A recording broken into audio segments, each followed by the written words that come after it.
meeting to order. Well, No. we're 7 here. We just need one more. Joe, Oscar's online. Yay. we're good, okay, All right. okay, this is the August 4th meeting of the Loud Church Review Committee. I'll take a roll call, some are online, so it'll be by name. So I'm gonna call Jean, is Jean here yet? Not yet. Okay, Heidi, Here. Miriam's not here, correct? Not online or anything? Jenna. Okay, Mo, Here. Tina, Nick, Bill Paulson, Here. Paul McGovern, Here. Oscar Mertz. Oscar, But he's frozen. can you hear us, Oscar? He's in Maine and he might have a crummy connection, so I won't have to. Oh, here's Mary.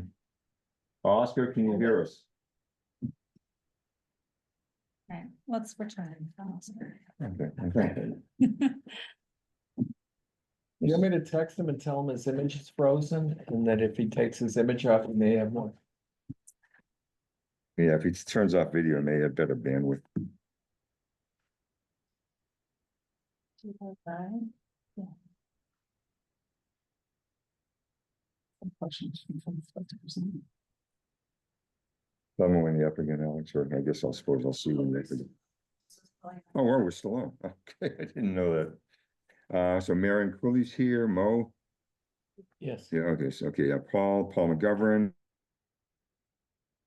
Can Oscar hear us yet? Yeah, Oscar. He's off. Okay, I'm gonna ask him if he can Chris- hear us and text. Chris him. Carter Here. and Rob is on Aruba, Joe Matthews. Joe, can you hear us? Here, yep. Okay. So we'll just start with the approval of the minutes from the July 21st meeting. Has everyone looked through them? I've looked through them. Has everyone looked through them? Does anyone have any questions about those minutes? I Bill? brought up some changes and got them to. You did, okay. Were There there, was one change that I heard from a couple people on, Bill was one of them, that was could be considered substantive. Do you wanna mention that? Just, From Diane. yeah, Yeah, Diane Hughes Valente was one of the people that was in attendance, Mhm. and she mentioned that she had heard of situations where both spouses work from home and really Mhm. valued having two office offices. space? Mhm. And in the minutes, it says the opposite. Oh, So okay. just so correcting we're that. making that change. Thanks for catching that. Yeah, that's, I'd say that's The substantial. other changes were like name changes. So Okay, I move, think that's fine. Okay, I move approval with the minutes with the corrected text. Second, okay, second. Take a vote, come to a vote. Heidi, yes. Marianne, Yes. Bill, Yes. Chris, Yes. Paul, Yes. Ed, Yeah.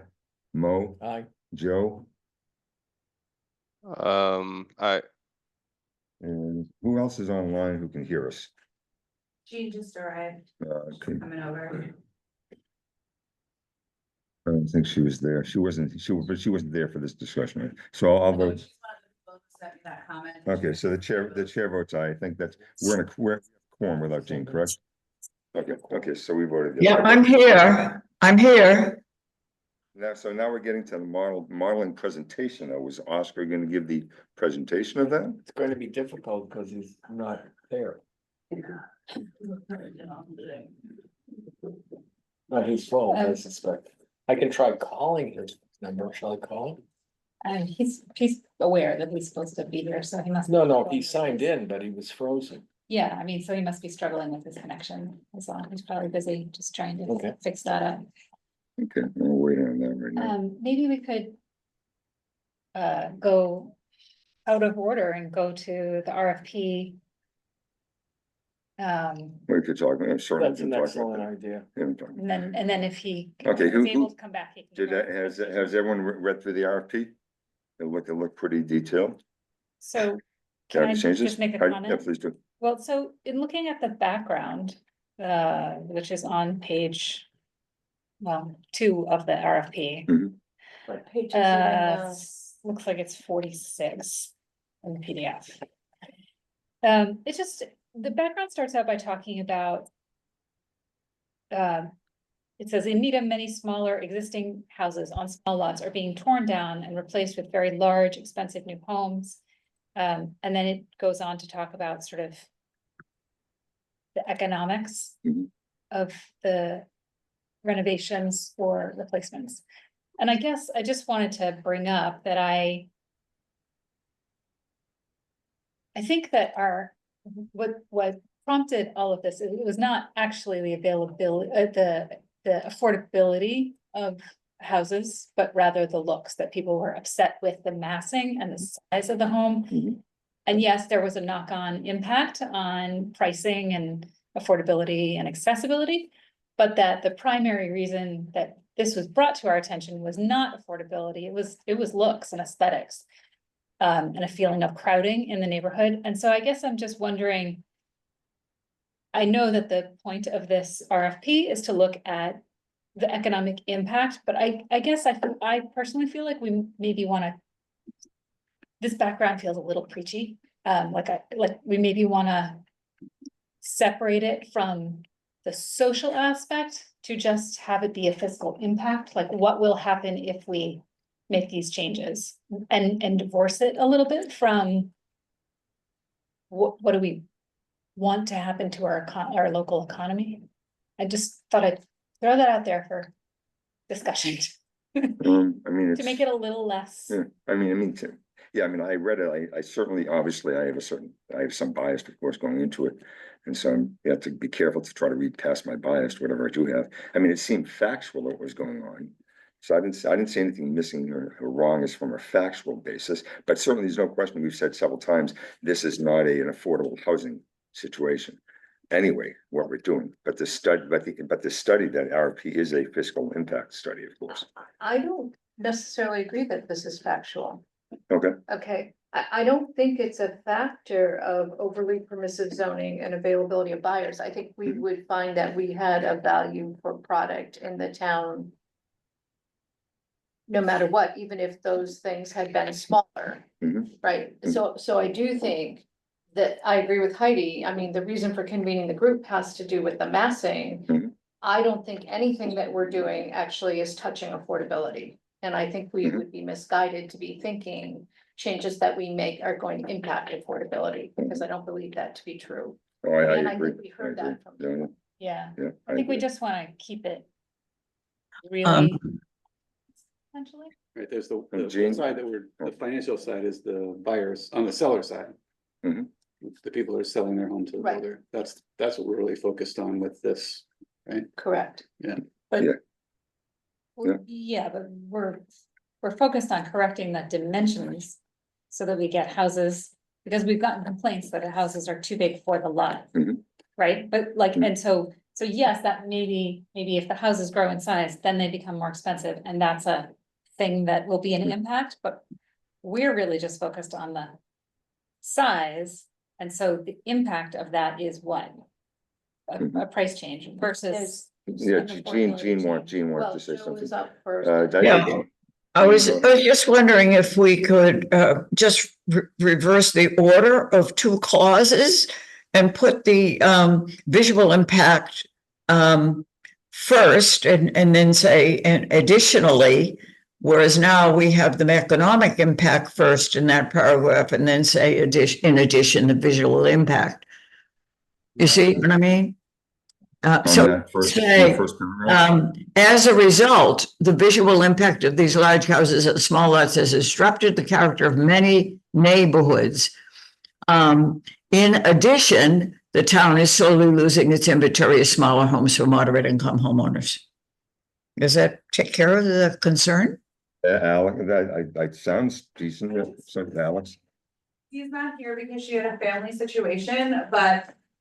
So I'm not 100% sure, but this might already be out in the there. public, So yeah. I don't know Yeah, Okay, yeah. that, we can change the language. I mean, ultimately, it may not make a difference, but I just, to keep it. Just one second. I'm just not 100% sure what the status Yeah, is. Joe, go ahead. Then we're gonna follow. Yeah, I mean, I guess the first, question is how necessary is this to even have in the RFP at all? You could just keep it really light right? The background is to understand the fiscal and just keep it very simple. But on the affordability issue and the reasons why we're doing this, I guess I was putting my thoughts together to submit later, but I just want to say that this was in Needham's, what was it called? The housing plan? The housing plan, the one we did in 21. This was like in it, like this, and it was mentioned that this had to do with affordability. So if we're saying now that this is not to do with affordability, probably have to go back and amend that. And I think that it's obvious that this is attached to affordability, but we don't really have to debate that, because if it's just extra information that's not required to get the job done, the RFP, then you can take it out. Like, I don't, maybe people just don't need to know this to perform this specific task. Hold on, Mo, then Paul. Paul was. first. Paul? So my understanding, and I admit I've missed more or less the last 2 weeks and I haven't fully analyzed this yet. But my understanding of the intent of this was more to understand the impact, the potential impact to possible sellers of existing properties. Not necessarily affordability, because that's something that's most Right. definitely going to come up with any vote with regard to town meeting and stuff like that. If we're having an impact on, to people who are currently living in town, who may be looking to sell a house to a developer, if their house is worth $1 million today, and we're making changes, I think it was an important study to figure out what impact do the changes we have made. Is that $1 million not impacted? Does it become $900,000? I think it was more that impact rather than any impact. I don't think anyone is concerned about trying to bring down the price of the new house for the developer. I don't think that's what this is. Where that comes into play is the tax revenue for the town, the property tax revenue. But my understanding all along was it was those two things were kind of the two key things that we were looking to analyze in this study, not necessarily. It wasn't really about affordability, it was just to understand the impact to people who are potentially selling properties, and then the tax impact or the fiscal impact to the town caused by Yeah. the changes. No, I don't think it was. No, certainly, yeah, no, you're right, Paul. I agree with Heidi and Marian's perspective, and I think Paul summed it up, because the key question for us is, will this study, if we have a successful respondent, produce the information about what the impact on the seller is going to be? Because that's a key question for everybody who has a say on this issue. So the question is, can the RFP is out, Alex? I'm just not- Responses are due by Friday, so I'm betting it's out. So we can't change the wording, and that whoever reviews the applicants. It should keep in the back of their minds that the key thing here is we're looking at the bulk of the house, and the question is, what does that do to the value to the seller? Right, I guess, Among the other questions that are in the economic impact. Bill? Right, it's just, we wanna, a big part of what the builder is gonna be willing to pay for the house that they're gonna knock down is how much they're gonna be able to sell it for. So that's part, we've got some models here, right? So we want the people that are doing this to look at the reduced models and say, okay, well, if keep existing would be a $3.5 million house. Revision 1 would be a $3 million house, and revision 2 would be a $2.5 million house, whatever the numbers are. And that from those numbers, then you can figure out what the builders would be willing to pay for the house they're gonna knock down. But also the Tax. the finance committee was, okay, well, what effect is it gonna have on the tax base, if any? No, Just a comment, and this came out of the meeting with the developers. The market price of the house, and the question is, what portion of the market has to do with bulk? And what portion of that market has to do with the demand factors, the schools, the transportation, the park and rec, all of that That stuff. would be great. I mean, if you look at Wellesley, they're selling smaller houses for a lot more money. They're also Wellesley, we're needed. Yes, of course. but we're needed, But but we're the needed. fact, Yeah. but in that price, in the market price, is a demand. And yes, the larger houses need a certain portion of the market. That portion of the market wants large houses. But there's another portion of that market that wants quality schools and will pay a price to live in a community like Needham. And that's I think part of this, I guess it sounds like it's probably already out. That was why I was asking you about it before, just because I did see that August 8th date, but I guess, so it's more or less irrelevant. I guess my point was only that I'd like to see the financial impact be done sort of agnostically, like whatever the result is right, the result and not, I just feel like this maybe is a little leading. So it's out, it's fine, but in the future, maybe just to be a little bit more neutral in our description. Because That point has to be we don't want to made. be pointing the way to the consultants. We want it to Yeah. just fall out the way it falls Yeah, out. makes sense. Joe? Did you hear Yeah, that, I Vicky? think that I think we heard, it was interesting what we heard and what we didn't hear from the discussion with the developers and the builders, namely that there is no clear consensus on what might happen, right? As Mo pointed out, the values could simply just stay the same, right? You would have the smaller size house, but it would still be a very large house and therefore would command the same price.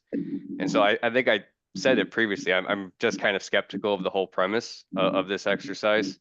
I understand it has to be done because people are going to be looking for it. And also the second part, which is the tax revenue, the fiscal impact is obviously important. Are we confident that we're going to get someone who is good at both the, let's say, the house valuation and also the kind of municipal finance aspect? Are they gonna work with someone from finance? Alex, you know, yes. I know that Lee met with the finance committee and I think Dave Davison and Katie King looked at this RFP. And Lee talked to, I think, at least 2 consultants who are probably going to submit.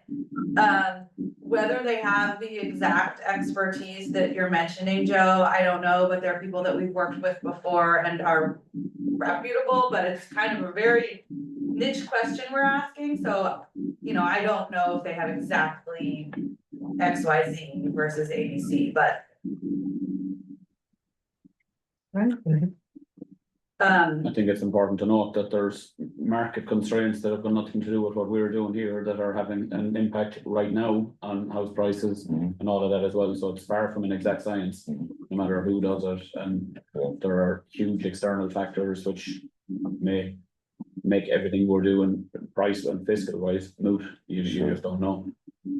Could someone mute themselves? We're hearing a noise coming through the owl. I'm not sure what it is right now. A second. On that note, a little bit in terms of, working with the consultants, I guess, is we'd like to put together a working group that's different from our other working group to work with Lee and me and the consultants that we will hire. It probably won't be as much, this other working group, our initial working group meets weekly. This will probably be for the extent of this particular project. But we'd really like to establish this working group, so. Bill, awesome, thanks. Chris. Can you be remote for it, or does it have to be in person? We could do it on Zoom. Okay. Yeah, That just gives me flexibility during one of the Totally. days.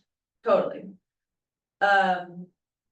Okay, so at least the 2 of you, I mean, if there is any, you wanna be on it too? I don't mind being on it, yeah. Okay, Interesting topic. yeah, cause we can definitely have some overlap, it doesn't have to, okay. So the 3 of you, and then I'll mention it in an email, just in case somebody who's not here wants to do it, but, that's really helpful, we would appreciate. These Zoom meetings will be publicized, the dates in there. Yeah, they're like the other working group, there's an agenda and like very basic minutes that are posted. It'll be the same. But, okay, thank you, Alex. Well, I see Oscar's name on the screen, perhaps. he Yeah, could- he's back. So could we move to yeah, the Lydia, first agenda? Oscar, can you hear us? Don't put your video on, but take mute off and see if you can speak. Yes. Can you hear us? Okay, Can you hear- good. Yes, we Good. can, okay. I'm just gonna stay off the video because I think that's gonna contribute to a signal problem, so. Yeah, no, definitely. So, okay, so we're gonna head on to the presentation, the modeling presentation, Oscar. So when Great. you take, so we're Alex, I'm sorry. We Yeah, I ready was for gonna say, jump? One second, Oscar. Oscar, do you wanna introduce our consultant who's here? Sure. They've been working together. Sure, Steve is here, Steve Watchorn from RFD. RDA. Steve, Some Steve, initials. just helping, Steve is also, I think these guys are providing, other services for the town of Needham. Recently selected as the in-house, consulting firm, which is good to know. So they're getting familiar quickly with this town. But we have now been through a couple of iterations with Steve and with his teammate, Nick. And so we will show you basically what their work is in progress. It's not completed study yet, but we wanted to show there's enough there to show people the kind of presentation materials that we're trying to present.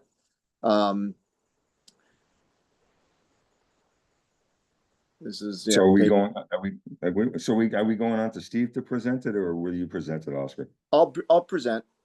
Okay. Steve Hello, is Steve. Steve. Hi, Steve. You can introduce yourself, please.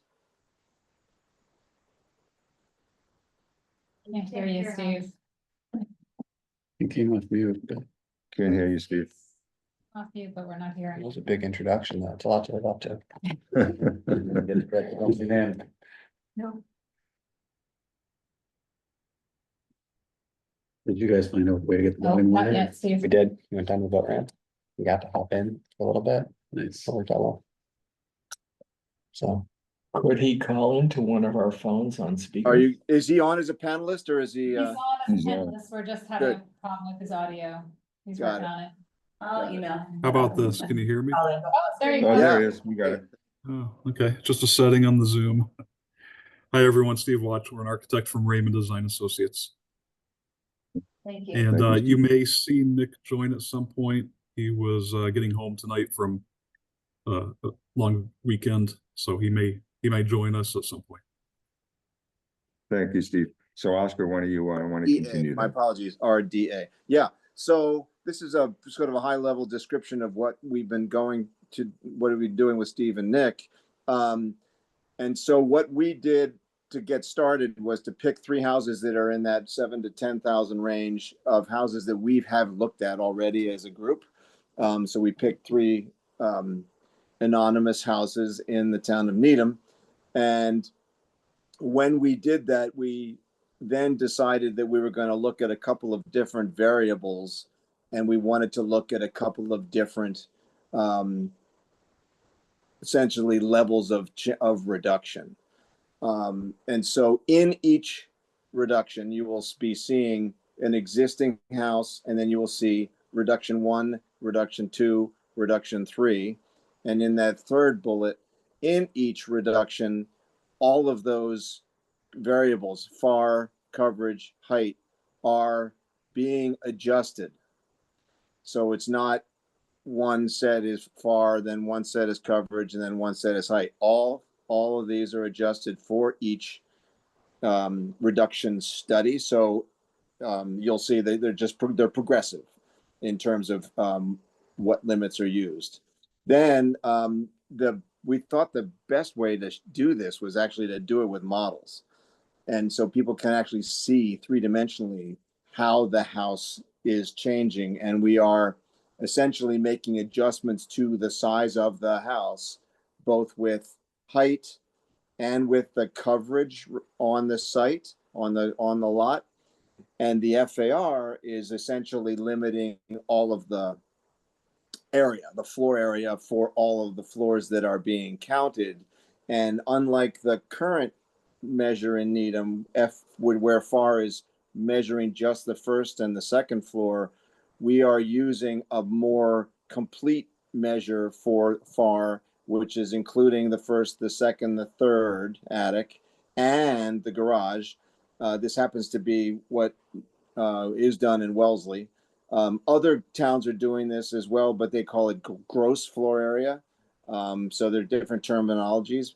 So in our case, we're going to count 1, 2, 3, and garage. So we're basically saying it's the visual, what's visual on the house, on the site, as measuring the bulk. And so I think just so you know, I said this is in progress. So you will see one house has been gone through 3 reductions. The second house has only gone through 2 out of the 3 reductions, and the third house is not done yet. So this is a 1.5-ish way through in progress. So roll video, go for it. So what you're seeing? Oscar, hang on a second. Bill? Yep. I just wonder if it makes sense for us to make it more clear from the beginning that this is a study that has been done by RDA. I can see the little RDA logo on the Correct. 3rd page, but I think it should be clear that this is their work and not the work of this committee. Correct. Thank you, Bill. Thank you, Bill. Continue, Oscar. So if you can, this for those who are interested in drilling in, this is all available online. So you can go in and see this. Each of those charts tracks what is changing in each model. And these are all relative to the total. So I think that's correct, right, Steve? We're not going, yeah. So Correct. you will, yeah. So in each case, it's relative back to the original house, I think. Is that right? First and Yeah, so second. the last column on the right, and each of those Yep. are the delta compared Right. to the existing house. Yep. Right. So you're not going from change from reduction 2 to reduction 1. You're always going from reduction 1 back to the existing, reduction 2 back to the existing, reduction 3 back to the existing. So these are independently tracked. So this is just a comparison slide. So this shows you all three reductions and the existing, and you'll see basically there are little dashed lines that show you the height change and also the surrounding volume of the house. So you can see an outline of the existing house superimposed on each of those reduced houses. Again, this is sort of a straight front-on thing, but at least it starts to show you how much is changing. We did try, when we made the changes, to keep the architecture pretty so close to what the existing house was. So you're not seeing dramatic changes to the style of the house. We're trying to keep them in the same family, so you're not getting confused with the house all of a sudden dramatically changing design and you're wondering what's going on. So we're trying to stay in the language of each house as we do these studies. Okay, roll. Can I I think- make an observation? Can you click? By the way, it's better if you don't roll, if you click. Because Oscar, hang Yep. on. Yep. Marianne? Since part of what the question is how this correlates to existing being the original home or the prior home on the site, it would have been useful to also see an outline for what a prior home might have looked like against this footprint. Isn't that what it's doing? What do you Isn't that mean? Just saying the knockdown, what it's- include a picture of the knockdown. Oh, of what Yeah. house? The original The house. original knocked house that was down. on the site. Oh, well, yeah, we can add that. Yeah. That's a very excellent suggestion. I just think that's what people are actually comparing it to. They aren't comparing it to the current large house that can be built there, which is what this does. It would be a photograph. We're not going to ask the modelers to go model the original house, but it could be a photograph. Oh, that's the scale. Yeah. Well, But I even just here, it think- could be the silhouette. Yeah, a But, you know, mass, a yeah. mass dotted line, yeah. or Sure, something. we can, all right, we'll talk to Steve and Nick and see how we can do that. It's a great idea. Okay, thank you. Bill, 1 second, Oscar, Bill. So Oscar, is it fair to say that the LFAR, the 5225 is the square footage with basement? It's livable. Yeah, so you trade basement for garage. It's livable farm. So that was Steve and Nick made up that thing. We could just call that livable, but it's a livable farm, meaning it's what would be a marketing area. So you drop garage and you pick up basement. Okay, so that, now we can see how that just goes down over the two reductions, yeah, okay. The only change, is it height was your only constraint that you put in, and then the reduction was from there? Were there other constraints that you put in there too? Well, No, yeah, the height is, you can see the change in the height. Correct. So each time that the height goes down, it goes down another foot each across. So we're setting the ridge height, the existing house, the existing maximum height in town is 35. And so the first reduction sets the new ridge at 33. The second reduction is at 32, and the reduction 3 is down to 30 or 31. It sort of depended. We were playing with that a little bit, but it's essentially going down more so that the attic is potentially not habitable. It's just it's an attic space, but it would not have the definition of habitable space. So it wouldn't have a lot of area that has the appropriate 7.6 height. Did that drive the reduction in width, or was there something else that also made the house narrower to the street facing side? lot coverage. Lot coverage. drove the lot coverage change? What's it? What drove those changes? Was that just the variable that we? Well, plugged yeah, in, or was that just brings the question, were you adjusting FAR and that adjusted the lot coverage? Were you adjusting the lot coverage and that adjusted the FAR? How is that handled from your standpoint? Actually, this is from Steve, I think. Well, where Okay. we started was a set of recommendations that we received from Oscar. We looked at the floor plans, and I don't think that's part of this presentation, Oscar, but No, that's where we started. No. So there's a working set of documents that talk about where the plan was adjusted. So we basically are shaving the plans. And you can see the square footage of the plans going down, right? So there's a slight adjustment in the first floors. The coverage does not change from the first reduction to the second reduction, but then the coverage does change again for reduction 3. And then between reduction 1 and reduction 2, the second floor has a reduced percentage. So it's essentially emphasizing the ground floor and the basement, but the second floor is now reduced, and that would effectively reduce the attic. And then in the third reduction, the height difference makes the attic essentially not habitable. So it would be essentially a 2-story house. So that's the kind of the reduction series. Gene? You're muted, Jean. You're muted. There we go. I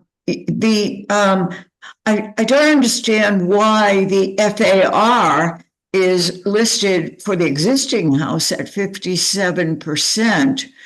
And then it goes down, of course, but isn't the FAR like 36 to 38? FAR is now it's a new FAR counting 1, 2, 3 and garage. So it's a new calculation. Yes, that conforms to the 0.38 FAR currently. This existing house is, designed to the 38 FAR with no counting the basement, no counting the garage. We changed to count a different FAR so that we could track it, because we want to continue with the idea that FAR is going to have a different calculation. And so these all have to basically be relative to that same FAR calculation. So the new FAR is a different Oh, okay, of course. So if in the existing house, we're counting attics and garage, then of course the FAR increases. I should have thought of that. Okay. And then the other thing is, you said something about not making changes in design. But in fact, as you go along with this house from the existing house, reduction 1 is pretty much the same. Reduction 2 is a slightly different gable design, and reduction 3 has really a very different gable design, more attractive to me, but I just see that as you go along, and I saw that in the other ones too. I took a look at this set earlier. Well, I mean, Yeah, there are some slight changes in design as you go along, and maybe Mr. Watchon could explain the circumstances under which new Gene. design is dictated by these changes. Gene, the intent is not looking at this from a design standpoint, but the design is dictated essentially by what's happening with the width and the height. So that's the only reason why there's some design changes for the most part, just is the shape of the house, the height of the house is changing, the width of the house is changing. So we're not intentionally trying to change the visual architecture aspect, but it's dictated by the height and the width. So I don't think. I just wanted that articulated so that It's really as people simple. would It's really understand the reason why there are changes in Yeah, design. it's as simple as that, Gene. Marion, you had a question. Oscar, did you validate in this study that if we look at reduction 3, that in all of these cases, you can still build a 4-bedroom house product under all of these scenarios still? Is that part of what you're trying to validate here? We're checking that. I think what we would say is that they won't all be on the second floor. There'll be a 4th bedroom that would be on either in the basement or in the attic, depending on which reduction you do. So in reduction 2, where there's a reduction in the second floor percentage of area, that could be 4 smaller bedrooms, or it could be 3 bigger bedrooms and 1 goes up or 1 goes down. In reduction 3, the second floor is actually bigger than in reduction 2, but you also are lower, so you're not getting habitable attic. So you would have either 4 bedrooms on that second floor, or you could do a 4 down in the basement. Thank you, Oscar. We're gonna break the 4th wall, Mark. So you're gonna have to speak up, speak up for the owl. I've done some studies for Oscar that I sent him last week, trying to lay out a new floor plan in the perimeter that we had. Mark, you should come up to the table. And you should say who you are. even though Yeah, we all-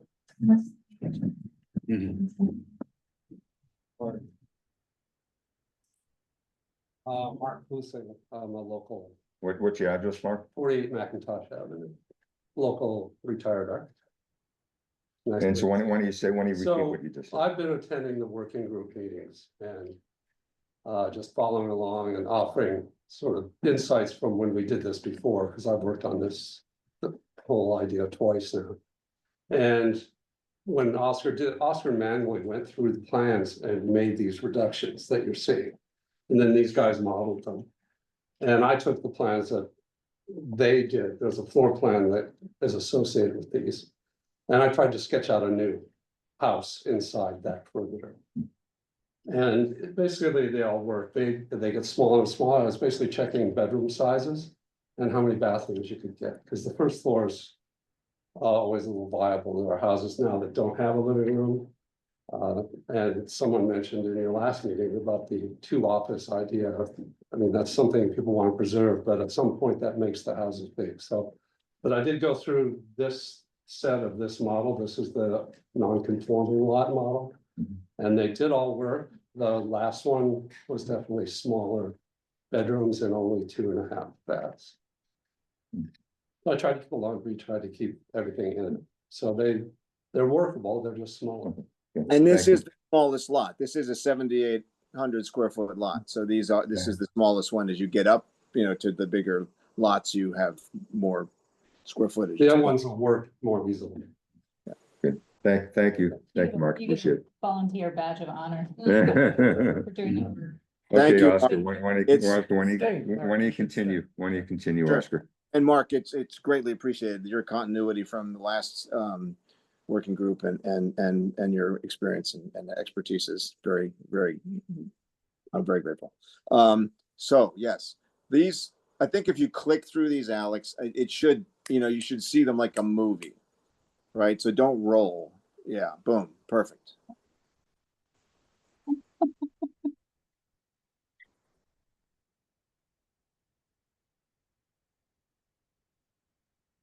Awesome.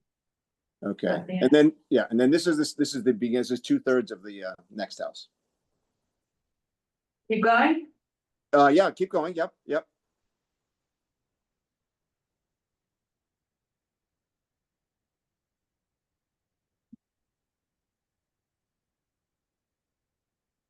Letting the air out. And so, again, yeah, I mean, it's quick, but I think that's, you know, you can see the relative, change. Again, this says a third house change, the reduction 3, which will be completed. You know, I can watch them get bigger again, yes. And all of these were starting at an existing house that's been built. This is, yeah, these are 3 existing houses that are the existing new houses that we all looked at as a group. And 2 of them are non-conforming lots and 1 of them is conforming. This third one is a conforming lot and the first one is a non-conforming lot. The middle one that's not done yet is a non-conforming lot. So there's a 7,800 square foot lot, a 9,100 square foot that you haven't seen, and then a 10,000, which is the last one that you just saw. Partial.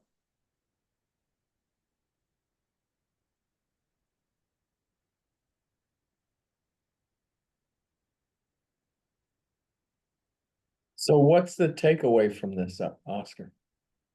What's the Your takeaway? But that's what we'd like to hear from Yeah. everyone on the committee. I think we all think it's effective to show this. I agree with Mary Ann that we can absolutely start off with the existing house.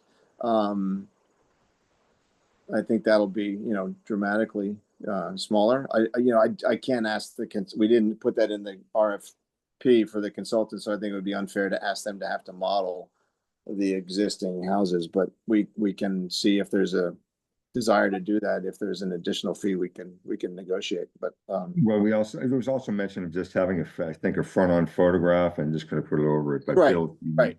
I Bill, think that Yes. that could be done.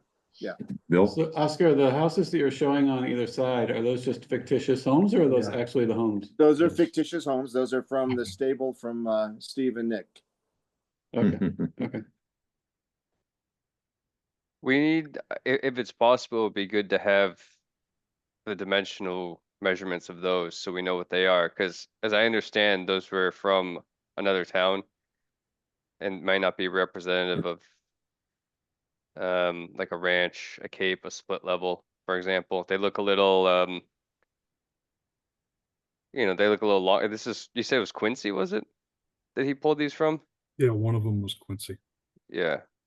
Kind of more thinner, but going back I don't feel longer, so. confident that I don't feel confident that we can recreate the neighborhood? neighborhood No. for each Yeah. one of these houses. And Yeah. some of our, yeah. we know that already that some of our large houses are next door to little Mhm. houses, but a lot of them are next door to Big houses. big now, houses. So, I mean, it's all kind of relative, right? Yeah. Yeah, Yeah. but I think Depends you on should the know s- what this, for example, this one on this house on the right. I think that kind of goes back a little bit more than a typical house, and it's just something to note. This was not taken from Needham, and it would just be good for, I don't know, we don't know how tall that house is, for example. It would be good Correct. just to know how tall that house is. You could also put the Yeah. existing house, Yeah. you could line up 3 of the existing houses. And then reduce the one in the middle. Just to show what it would look like on streets like Edward Dow and Ware Road, where there's a bunch of different houses that have been, you're mostly new construction homes there, right? I mean, have the real houses on either side. No, just take the existing house, the big Yeah. version, and make 3 versions of that, Oh, and then reduce the one in the middle. Mhm. You'll see, you know, on some of these streets, it's gonna, if we make the changes we're proposing, it's gonna make new homes the odd man out instead of Mhm. on other streets where it's mostly small homes and the new homes are the big house, it'll be a Mhm. little house instead of a big house. So you're saying if we did this as a second set, so there'd be one set with smaller houses and one set with bigger houses. Yeah. I mean, it's a factor. I mean, it depends on the street, right? There's some streets where it's mostly new construction homes. And there are other streets where it's mostly not new construction homes. I feel like I mean- already the most impactful thing is watching that house change. Oh, yeah, it's really Yeah. interesting. Very interesting. Yeah. Yeah. I mean, Yeah. it's, Because it's always gonna be relative to whatever's next to it, but Yeah. that's always gonna be different. So I just feel like it doesn't kind of matter what's next to it, as long as you're seeing the changes that we're proposing on the house. Yeah. I How think about that if makes, how about if we argue as a middle to say, let's just make one house on one side big and one house on the other side small because it's transition, and then there's no, we don't have to have, I don't want to make more exhibits. It gets kind of overwhelming after a while, but Yeah. would that, is that okay if we just did it, one house? I think with that's this- reasonable. Yeah. Sure, sure. All right. Well, I Because think we it's do pretty look interesting. at them from both sides, so you see that the 3/4 views are actually from both corners. So you'll see a big house in the left, and then a small and a big and a whatever. You'll see the the two adjacent houses in close up and far away. Okay, so we could talk to Steve and Nick and see if we can swap out one of the other houses that we're building into.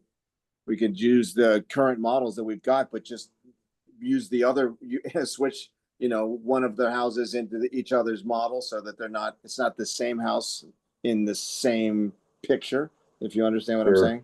that sounds like a good idea. Yeah. So Yep, for we house had one, talked about doing that two. as well as a possibility, so that's no problem. Steve, we can check on that with you guys, see if that's okay.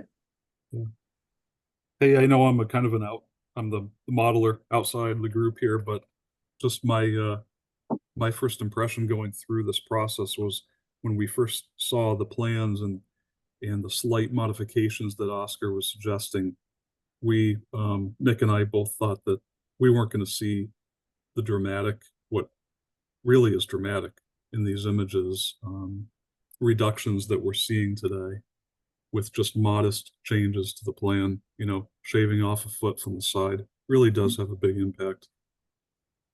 Yeah, it affects the height of the roof. I mean, it's just sort of it's sort of three-dimensionally adjusting things, not just plan. It's 3 dimensions that are affected by those. Yeah, I was surprised too, Steve, that a modest shaving would change. So if people feel this is effective, if we make some adjustments to, add and make it clearer and do the things we talked about, is this a good, do people feel like these are valuable? Yeah, Oscar, what I'd like to do is I'd like to go around to everyone separately right now and just get your initial impressions, thoughts about what you're seeing. And as far as the reductions are and how they are, and I don't know, I just want to get some initial thoughts. Ed, what are your initial thoughts as far as the different models? I've been looking at this for a while with the working group, but so first of all, I think it's a fabulous presentation and the architect did a great job. Personally, I think I don't see dramatic changes until we get to somewhere between 2 and 3. Number one, especially with the front on view, you see it right there. I mean, it's like, what changed? So that's my takeaway. I think getting between 2 and 3 is where I think we need to go. Marianne, you want to give some your initial thoughts? So I do think the real question is, what are we gonna end up recommending? And I absolutely agree that you're somewhere between 2 and 3 before you see any impact. Significant, yeah. Yeah. So things that I had continued to talk about were that a half story isn't a half story, but when you get to that 2 to 3 range, those numbers all come down, which I think does start to impact somebody's impression of massing. Heidi? I think this is fantastic, Oscar and Mark and the working group.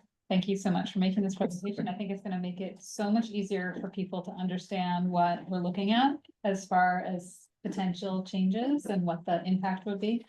I didn't frankly think that it was gonna be so easy to see, so certainly not the whole project, but this is great and a really good start. Looking forward to seeing what the fiscal impact has to say about these. Thank you, Heidi. Bill? I agree. I mean, the visual of watching the house get smaller is really powerful. I'd love to see the floor plans that go with the different versions. To see, what we're doing to the inside of the house. Is that easy, Oscar? Does that already exist to some extent? That's what Mark's gonna be. Mark? That's what I did. Okay, But it was really rough. Yeah. We could make something Yeah. nicer. okay, so that could be But integrated this in, is just that- drool. yeah, so we can So we can integrate find that that. into our continuing presentation then. I don't see him. But that's not something the architect has been hired to do. Yeah. well, we can Okay. figure- We, okay. we do Yeah. have those floor plans. I mean, we had to create them in order to make the models, so it's something that we could send you for each of these. Okay, so you can integrate that into the presentation and. Well, see- let's just say that the difference between what the consultants are doing and what Mark is doing is very different. They are not redesigning every iteration of reduction to make them all new floor plans. They are just creating, they're showing in their plans what changed, what amount of space was shaved here and there. And so there's another set of studies that looks at the slightly reduced plans each time as a test, which is what Mark was doing. So I think we could do some version, what we can talk to Mark and see what he thinks he can handle. And I can help to that extent too, if we need to. But Oscar, So- would it help to just have the, we could give you the shell, essentially? Yeah. or yes, something? Yeah. yeah, something like that. We can talk to Mark. We can talk to Mark. We have a working group tomorrow. We can talk about it. Thank you, Oscar. So Cool. can I just ask another question as I'm looking back now across these different things? The first set has lot coverage numbers that go, I think, 24, 22, 20. But the other two that I'm looking at, I think, are at 26 to 19. They're both the same in theory. I'm trying to understand like what kind of lot coverage we are actually modeling so that I was thinking that the way that we were changing things, the roof is consistent, I think I understand. And I was thinking that the lot coverage changes were consistent, but it looks like that's not the case. I think as the lots get bigger, there's less pressure to scrunch down. I don't think they're consistent from scenario house 1, house 2. and house Because they're 3. But you mean in different terms of the reductions, Marianne? In terms of the reduction. And I think I that think lot it's coverage because is the house reverse engineered. moves in. So The lot side yard, for coverage- example, Oscar reduced So are those floor we plans. using, we're using FAR or LFAR to govern, not lot coverage at all? We are using coverage and FAR together. Okay, So that was what coverage, you said, you're using coverage and FAR, But- which means that you're gonna need to define coverage by all Yep. kinds of different lot sizes? Or is We have a- proportional, or how are you thinking of that? we have a formula thanks to Dr. Ed has, Dr. Quinlan, has miraculously created an incredibly simple formula. Or there's a chart, we have a spreadsheet that he's working on and the working group is gonna take a look at that tomorrow. But All right, it that's what I was bases- trying to understand. yes, so there's a very simple calculation based on a sliding coverage and a sliding FAR that are tied to lot size. So you will be able to plug in a lot size and it will spit out the coverage, which will dictate what you're able to work with for a first floor, ground floor coverage, which would include garage and first floor. So now that garage and first floor are all being counted in FAR, then a homeowner or a builder can then decide how they want to spend their square footage. They can go big on garage, they can go medium on garage, they can tighten up the garage depending on what they want to do with the rest of the ground floor of the coverage limit. FAR is set so that it will control all of the measurable square footages, and then you get to decide what you're going to do with your square footage on first, second, and third floors in garage. So that'll, so we can, then that's also a sliding scale that is adjusted to each lot size. But Oscar, I think Mary Ann was saying between these 3 different scenarios, you didn't use consistent numbers. They differed depending upon the size of the lot. Are these What you're numbers, talking are these about now numbers is something actual, that- or are they actual, or are So these? the lot coverages weren't defined, the lot coverages were the houses were reduced in size and that spat out, And that gave us Yeah. the lot coverage So for this- that but the house. existing These are houses. One second, too many people are So these talking. are actual lot. One second, too many people are talking, too many people are talking. Paul, one So, second. and Oscar, correct me if I'm wrong, but my understanding of this is, say. House number one, they weren't given a lot coverage of 20% to generate on that, the house was reduced in size. It was generated, and the information back from that was it was giving a lot coverage of 20%. Right. And that's what the intent of this was to see. If we reduce the house by this amount size, what is the lot coverage coming out at for this example? Right. That's why they're not consistent lot coverages Right. across the different samples. This is information that potentially could be used to see what the average lot coverages are based on the reductions. It wasn't a defined lot coverage that was given and to work with. I'm correct in saying that, Oscar, am I? So the existing house had the 25% coverage rule, and it came in at 24, so they did not hit the max 25% coverage. They were maxed out on the FAR. So, and that's pretty much what we saw on all of the houses that we looked at. We looked at 32 houses. And of those houses, generally, they came up against the FAR first, and then coverage was typically under. But what we're doing in this study is to say coverage is going to now be used to fix the maximum coverage, and that's what becomes the workable footprint. And then there's an FAR that controls the bulk.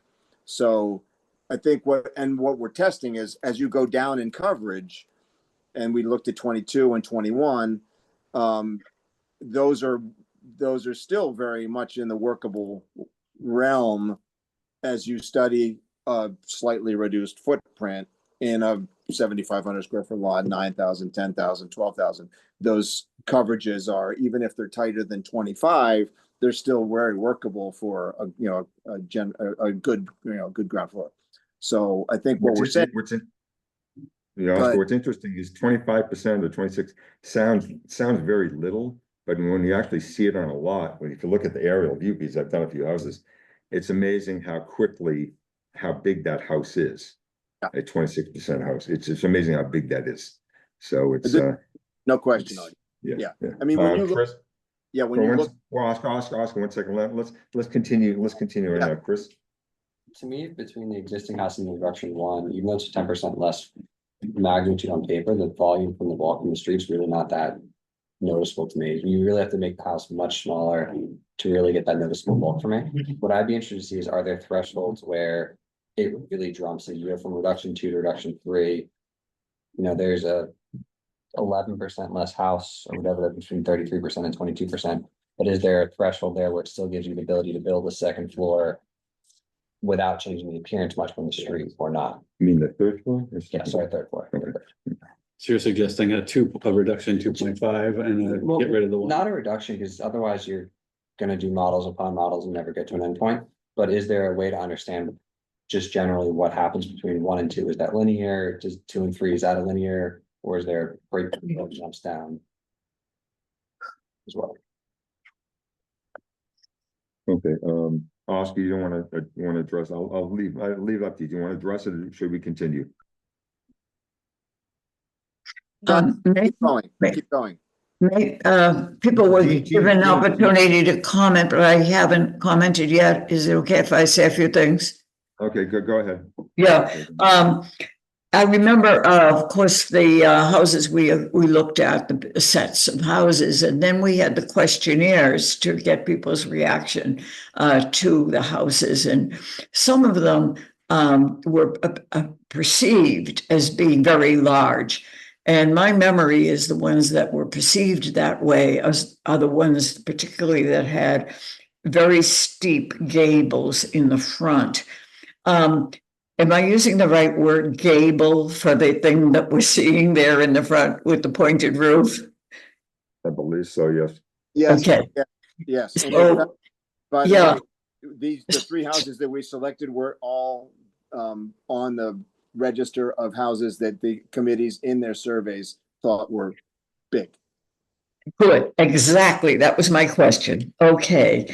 And what does the acronym LFAR mean? It seems to me, does it mean livable floor area? Yes, it's livable, Gene, yes, livable. So yes. does that go beyond what we are counting so that it, for example, includes the basement and livable floor area?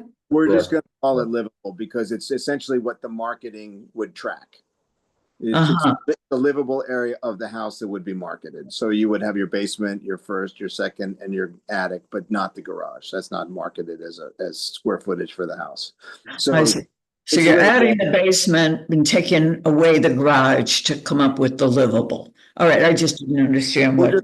We'll change that to livable instead of LFAR. Okay, well, just so somehow there's a footnote that people know what it is. I'm not at home, so I don't have my zoning bylaw Bible to look at. But suppose somebody decided to put a separate as accessory garage building in the back of a lot. That's gonna be lot, that would be lot coverage, anything, any. That's what I'm asking, yeah. Is that included in FAR? FAR and lot coverage, certainly. It is included, even if it's in a separate building. And the same thing would be true, because we have the new law with regard to ADUs. Yes, The same thing would be true for ADUs. You can't avoid the counting of the garages by just moving it into an accessory building. Not that I would be opposed to doing that, but I just wanted to ask the question. Okay, those are my questions. I think in general, this is very, very helpful and will be helpful to the public. Thank you. Thank you, Gene. Chris, you also? Okay, Paul? Compliments to Oscar and the other guys on the committee. I'm on it myself, but I haven't had much to do with this. I know Oscar in particular, there's a huge amount of work gone into this, and it is a very useful summary. Slightly contradictory to what some people have said. I think that I'm surprised by even the reduction, the visible reduction from existing to one, which is coming from a very modest reduction in the floor plan. I think it is quite noticeable. Obviously it's hard to tell just from this, but I think the reductions are, as you flick down through them the way from page to page, I think it is quite noticeable. Obviously it gets much more dramatic. My concern is going all the way to 3, you are starting to impact the program. You are starting to have a much more dramatic impact on the functionality of the house and things like that. It's just something to be aware of. Joe? Yeah, I mean, I guess the first thing is that, the reduction 1 we did here, I think that we went for a bigger reduction 1 on the later houses because this seemed to be have very little impact on the house. I think that, to me, a lot of these houses are all relatively large. I mean, I think that even though it's weird because maybe it's just a perception thing, because you can look at the statistics on the table, and those are real reductions, especially when you get to 3. But then I think the houses still feel large, and I think probably maybe some people like myself could be sensitive to the height. Maybe the fact that the 2-car garage in the higher interior ceilings are now a permanent feature are just something that are going to add to bulk, and you really have to regulate those out. I think that just might be a permanent thing. I would say that I think this is a point I think Chris kind of talking about the second floor. So the principle that we had here was also to maintain the design so you could compare it. But I think that you would see on the 3D renderings that some of the reductions are coming out of the rear and leaving like a first floor, like an extended first floor. And so I think that some of those reductions might actually encourage a switch to a 2-story design with an attic rather than having, in more of a box shape rather than this unusual design, because a 2-story design allows 2 things. It allows a larger basement, which we are not counting, And it also allows for an attic space, which even if it's not livable, still has value. So this is why we have to kind of coordinate this with the lot coverage, and we were aware of that. So I think that the lot coverage thing, we kind of stumbled upon that, I think, when we were doing this, and it's worth investigating more. And I guess, yeah, kind of maybe a litmus test for these things is would having seen some of these houses, would the typical person know that a law had been passed to regulate the size of the house? And I think if you look at, for this first one, I would say maybe with reduction 3.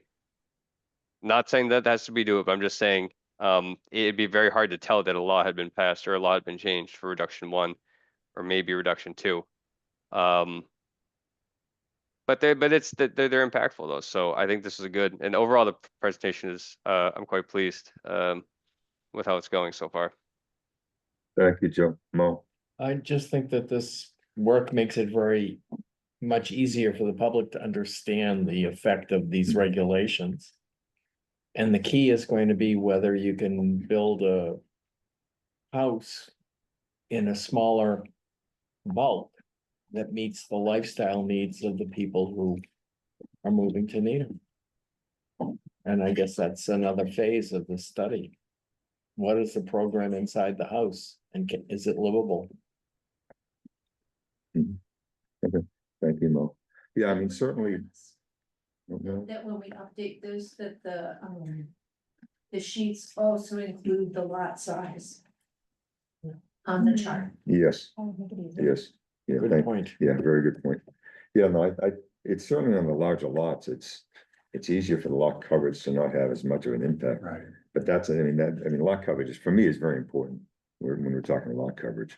And so we're talking far, but on the larger lots, I'm not sure how much that'll impact the lot coverage per se, but depends on our program and what we're doing and how we're changing it from conforming to non-conforming. And if we really do something to try to have some obvious change in lot coverage, because the person I'd like to do that, because that makes a big difference to me as far as what's happening on.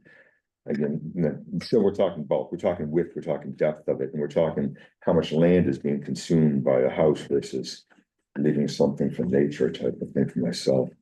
So I think this is great. It shows a lot. I agree with showing the land, the size of the lot will make a big difference.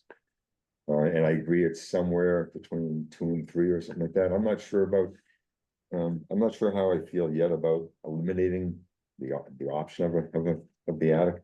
I really honestly don't know how I feel about that. Certainly on the larger lots, it'll probably could be very easy to perhaps keep that, but in the smaller ones, maybe it isn't. And maybe that's just the way it is. Because if the attic isn't there, where are their offices? Are the offices in the basement, one in the second, in the basement? I don't know. I don't know where they are, but I like where we're going with it. Again, it's just a matter of what we eventually vote on, but we are gonna have to, start moving fairly quickly on this, because we have to hand this off to the planning board. So we're not have a lot of time to make the decisions here, but we can't decide anything until we have some type of fiscal impact back, see what's gonna happen. So are there decisions that we need to make tonight, or are we just giving feedback to the creative team? I don't know if, besides what we said about, what Mark, your floor plans, try to integrate something in there, what size a lot actually is. I don't know of any other decisions we're asking them to do yet. I am just gonna observe that we're gonna be asked to make a decision on way less information than the crew had last time. All right, because I think we're looking at something, Mark tells me the lot on all 3 of these is 8,100 square feet. We looked, I think last time, way more carefully at significantly non-conforming at 10,000, like we did a lot more modeling. So we had a sense of what we expected to have happen, and the question then becomes, what is it that we are not imagining that can happen under any of these scenarios, right? And so this is, 8,100 square feet is a decent size, non-conforming lot, right? And we've looked at, clearly there makes some impact there. I'm just observing that. we need to make a decision and you're making it on a slice of information. Well, I thought, from what I was hearing also is that sounds like some people think that the bylaw should be a linear scale as far as lot size should be linear to the lot. Is that what I'm hearing? So Oscar, Ed, is that what you guys are thinking yourselves? It's an option. Mhm. It's an option. When do we meet again? No, Will you be it's- ready to bring that forward at the next time that we meet so we can? You meet on Understand April that 18th. No, it I can't won't be. be there. April. August. August From is- today. So, Mary Ann, I just- respond to Ann's question. So go ahead, Joe. No, you can go first. Well, I was just gonna say to Mary Ann's point that you're saying that you had a lot more modeling in 2017 than we're doing now. Maybe, I don't know. I wasn't part of that. I don't know. But I think what we're doing here is looking at approaches to modeling how houses would change. So what we're extracting from this and what we can talk about and fine tune is what's the right, measure of FAR and coverage coming out of a reduction 2 to 3 or something. And what that gives you is an FAR that's flexible. You can go 3 stories, you can go 2 stories, you can go bigger first floor, bigger second floor, minimal attic. You can go, there's a lot of flexibility, even if we're reducing the bulk, because we're also capable of working with the coverage, which helps to set the footprint. So I think the two of those control mechanisms allow us, and what we have in this other spreadsheet that Dr. Quinlan has created is an extraction of a modified FAR range and coverage range based on something around 2.5, something like that. I think that's what Ed did, but we're going to talk about that in more detail. So essentially, we're saying here is a way to attack control of bulk, and it's going to be, you'll see it on 3 houses, how it effectively changes a 7,800 square foot lot, a 9,100 square foot lot, and a 10,000 square foot lot. And so those houses are currently on the large side, and you will see them reduced to some point. I know it's hard, but those are 3 houses, but it's also a tool that is a sliding set of controls, which is something we can talk about. It's another variable here that we can make the coverage change as you go between 7,500 and 10,000 square foot lots. And the same thing with FAR. It can change and give you more room to play with or less room to play with, depending on the size of the lot. Those are all variables, as opposed to keeping a fixed FAR or doing what's currently strange, is that up to 12,000, you have 1 FAR, and then at 12,001, you go to a 36. So that's just weird, right? So it's better if the FAR literally slides all the way through. So there's no point at which, oh my gosh, I got another square foot, I got to go do this, right? We like the idea that there's a graduation of coverage and FAR relative to lot size. That seems to be. I like forward thinking, Oscar. Does any other town do it like that? Yeah, Concord's doing it like that. Oh, Concord had. Needham already does adjustable lot coverage as it is, below 7,000 square feet. The lot coverage number indexes up by 1%. Under 9. What's that? Under 9,000. Under 9,000, excuse me. So we have an adjustable FAR and we have an adjustable lot coverage. It's just done in a step fashion instead of a, proportional. Okay. Yeah, but the thing that we're trying to do, I think, is to say here in Wellesley, they say, okay, for the 10,000 district, you got a 3,600 cap.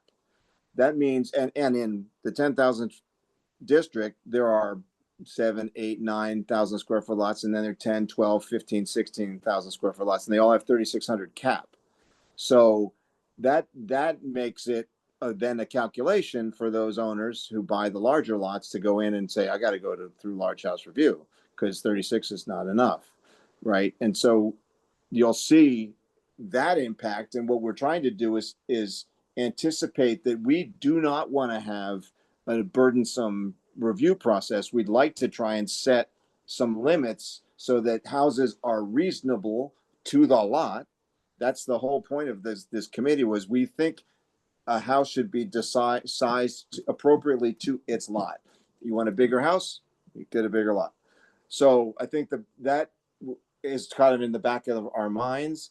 And then also saying the town does not have the capability of throwing a lot of stuff at the planning board, the ZBA, and creating a whole new process that's going to overburden things. If we set limits that are, more reasonable or sliding scales so that there's not a lot of reason to go in and ask for a special permit, we can probably find a way to do some kind of, we thought it would be good to have an out clause, basically. So you have some limitations, but you always have an out. So if you have a lot and you want to do something more and the 4,200 isn't enough, go for a special permit. And these are just things that we've been thinking about. So we're trying to do the limitations that give more flexibility to do more, and then still have an out so that there's an option for somebody who wants to do something else. Thanks, Oscar. Actually, Mary, Oscar, thanks. Marion wanted to have something. So Oscar, I think all that is important conceptually. I'm on board with that. We don't have any of that though in front of us right now, right? These are all things that you guys are still talking about. Yeah, we've discussed that in our parameters that we brought to this larger committee before, and we've made some decisions about things. But those are things that we should, as a large committee, those are points that we can put on the table and decide on them, vote on them, refine them, do all that stuff. But that was kind of what was in our heads because of what we've talked to. We've talked to these other towns. We've understood the experiences they have with their measuring and their large house reviews and special permits and all that. So we're trying that'll all be part of this material that we will be able to pass on to the planning board and review as a committee. Thanks, Oscar. Mo? I just think that two of the appeals that the Wellesley system had for me, and I think for others on the committee, is it provides the escape valve for somebody who needs an exception. There's a route that they can pursue. But that's not without cost, so they have to value that enough to go through that. And secondly, it gives the affected homes around that lot the opportunity to participate, at least in a public hearing, on that particular project, which we don't currently do. And I think that's really important. But I don't know if that'll end up getting it into this phase or not. I'm just speaking for myself. I was just trying to understand how many meetings we have left before we have a public hearing and before we're turning it over to the planning board. I suspect Not it's not many. more than 2. Right. So that's all I'm being clear about with people is the timeline is very short. Very short. And there's a lot of information that's still not in front of us. I think we need This is why I it think took we a long time yeah. last time. Yeah. This is a complicated process. I think we need to set another meeting, actually. I don't think 2 meetings is gonna be enough to potentially before the next public hearing. Because next public hearing is supposed to be here's what we're thinking of doing. Can we vote on That's why I asked about the timeline. can we vote tonight on picking up the pace? We can, nothing's stopping us. If people can pick up the pace. When is the public hearing that we're scheduled? We have a public hearing, we have a public meeting in September. Is that a hearing? Yeah, the public hearing is, November 3rd. no, we have one. Public meeting, the 18th of September 15th of September. 15th of September, yeah. So we have a couple meetings before that meeting, and then we have a couple of meetings between that meeting and the next meeting. And the next one, yeah. We've had, I know Joe was definitely a proponent of the sliding scale, and I don't mean to speak for you, Joe, but I know it's something that you've brought up a bunch of times. I think part of the intent of the work that's been done, the modeling that's been done at the minute, would be one of the tools that would be used to generate the information and the criteria for that. So I think it's an important part of that process. I think it's a necessary part because that'll, in a 10,000 square foot, here's the lot coverage, here's the fire, and it increases, or different, but this is an important part of that process, and I don't know that you can create the sliding scale without having this process certainly underway, if not complete. Actually, Alex, when is the RFP? When are we supposed to have, when is that person supposed to have information for us? Are you talking about the fiscal? Yeah. It sounds like the deadline was the 8th. But On that's it. for responses. Responses, right? Oh, so you're saying when Yeah. are we expecting When are it we, to start? when are we supposed to have some information from them? I don't know. I don't know, Lee's been doing that. Well, we're gonna have 2 more public hearings before we push it off to the planning board. We have 2 more. But I And, think we need to have literally a concrete proposal to be talking to people about, Mhm, or a mhm. clearer proposal to be talking to people Absolutely. about at the Yeah. public hearing in September. absolutely. And I don't know what that actually looks like yet, I so don't that's know my either. concern. When are we talking about Concord? What's Or it? we were gonna talk about some other towns and their approaches, right? Well, I asked about Concord and do they have sliding, and Paul brought up Concord does something with the sliding and needing. Right, I thought we had another town that we were gonna talk So, about. yeah, so Concord. Concord and Lexington, we met with them, and kind of got a feel for it, and we're trying to do research where we like pull certain, houses and house plans, but it's not, the staff are very helpful, but they're also doing their own job, so it's been sort of like kind of slow going, like we do a little bit and then until time passes and we do a little bit. I don't know that they'll come in to talk to us, we are hoping to have kind of like a platter of information to share with you to compare, but it's just, we don't have it yet, we don't have every piece of it yet, and we'd rather not give it to you piecemeal the way we've been getting it. All right, and I know John Rufo liked the Newton system. I just don't have a feel for whether there are merits to some of these approaches that are going on in other places, but Right, it I- was very I think helpful. that- It's helpful to have Wellesley it come was helpful that was. and present. I'd love to see the same thing for the other towns. Or I have mean- somebody else present for them. I think that what we're doing is generally okay. I mean, it wasn't that our system was completely broken before. It just needed some tweaks to right size the regulation. And I think that this modeling is a good tool. I do think it wouldn't hurt to have another sneak in another meeting for one of the Mondays, either before that public hearing or moving that September public hearing back a week or 2 and making that another meeting. I think that's perfectly reasonable. But in terms of the like the actual kind of rules, yeah, we've had some discussions about what they could look like in terms of, so right now we have 0.38 times lot size is the FAR limit. So we just need to come up with a new one. And this can be fit towards we could fit them towards the example houses. And I think the thing that, the Concord approach that was attractive was that instead of using, just a ratio times the lot size, they had a fixed number plus a ratio times the lot size. This basically makes a less steep kind of line for the, you remember your equations for a line, and it makes it more equal between smaller lots and larger lots, and we can do the same for lot coverage, and so we'd have multiple options to choose from. But we don't need to rewrite the whole, zoning code for this. This is about Heidi? modifying it. Thanks, yeah, thank you, Joe. Heidi? Yeah, I guess if I had my way, as long as there isn't something wrong with the way we're calculating this, I would say the fewer things we change, the better off we're gonna be. To your point earlier, Marianne, thinking of all the things that we haven't yet thought of that could go wrong or that people could take advantage of. I think sticking with a familiar system helps to keep that to a minimum.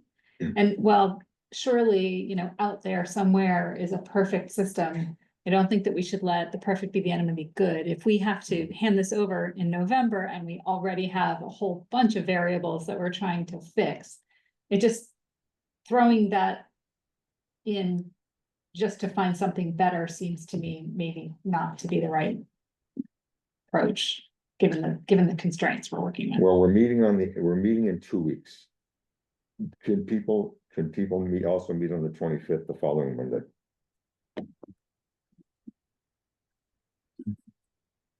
So the following Monday, the 25th. I can meet. My understanding for the I next cannot. public meeting in September was we weren't going to them with, here is exactly what we are proposing to do. We were going to them, here's the things we are looking at, and here's the potential. You know, we're looking at changing the fire, we're looking at the lot coverage, we're looking at a bunch of things. But I don't think our intent was that we were going to have concrete proposals by then, if I'm not mistaken. By the November one, obviously, we have to, but but there were more still kind of not finalized, but what we were proposing. I mean, I think what we need to bring in September is the understanding that this is how we'd like to, the change we'd like to do, but at the same time, you are here to help us for question and answers, for us to adjust it, then we have our next meeting. So I think we have to have something that's it's not fixed, but it's concrete, it's clear, it's concrete, it's understandable. Then we'll get all the comments, then we'll make some changes. Whatever changes may or may not be needed, but people need to see something. To me, that could be the choices 1, 2, and 3. Can I No? speak to Heidi's point, because I agree with it? There were two aspects to bulk. And it started with how we define FAR. That's what came to town meeting. What is included in FAR? Mhm. So we're grappling with that in this. And then the other question is, what is the magic number for FAR? Once there's an agreement about what's included.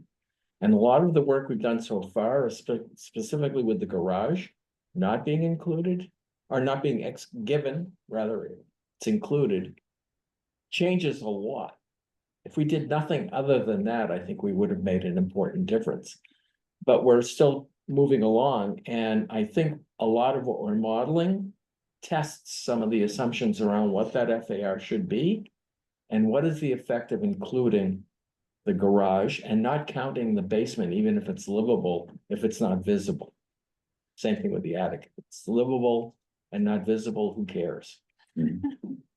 So we're dealing with visible bulk in the end. Actually, Chris wanted to comment earlier. Chris? To me, one of the biggest pieces is the financial analysis, because if you're going to reduction 2, that's a 22% reduction on a house. If people see that and say my house is reduced 22%, I mean, that's major alarm bells for a lot of people, is my thought process too. So you need to have that financial analysis. We need to meet as a team even before we have a financial analysis, then meet the team before we even have a proposal out to town, to the presentation. So to me, the big thing is whenever we hear back from them is really the driver of our meeting schedule from that point on, because we can do things, but that's honestly the critical path to really know what, we can talk, and that really drives it. Ed? I was just gonna say, following up on what Mo said, I thought we all kind of felt pretty strongly that we should include 1, 2, and 3, including garage. Mhm. That is what the FAR is gonna be calculated We on. actually voted on What's that? it. We actually Yeah. voted on it. Yeah, right, so that's decided. And now we're trying to figure out what's the right way to handle the calculation of FAR. Mhm. What is it a fixed number, is it a variable number? And that's something we're gonna be talking about tomorrow. And hopefully we can have some feedback soon after that. Height's another one, we haven't really. I wanted to come back to that, so. We haven't really, I think everybody's has a sense that it needs to come down, but I think that's a little bit fluid still. Bill? Just quickly, we have Steve here. Are we done with him? I don't wanna, we can release him. I don't know. I mean, Good point. Respect for him, you mean. yeah, I mean, Can I ask this question before he goes? yeah. Go ahead, Bill. Going back to the models, you brought up a good point about the height.